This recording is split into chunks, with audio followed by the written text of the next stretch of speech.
आहा, अनु काय वास येतोय गो. किती सुंदर भरली वांगी बनवलीस.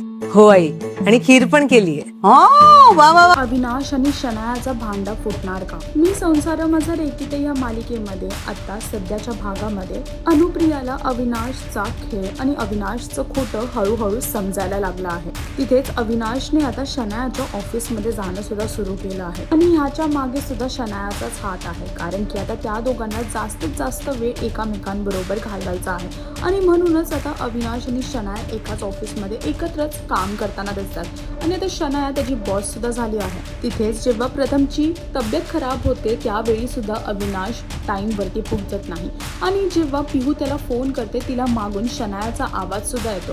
तर आता बघायचं हे आहे की पुढच्या भागामध्ये अविनाश पासून कसं खोटं लपवणार, कारण की एवढ्या रात्री शनाया बरोबर अविनाश होता आणि आता हे अनुप्रियाला सुद्धा कळणार. आता हे खोटं कशा प्रकारे तो लपवणार आहे आणि आता तो पकडला जाणार ह्याची पूर्ण खात्री आहे. आता बघायचं आहे की पुढच्या भागामध्ये कुठलं प्रकरण बाहेर येईल हे पाहण्यासाठी तुम्हाला मी संसार माझा रेकीते ही मालिका पाहावी लागेल आणि अजून अशी लेटेस्ट अपडेट जाणून घेण्यासाठी टेलीचक्कर रिजनला सबस्क्राईब करायला विसरू नका.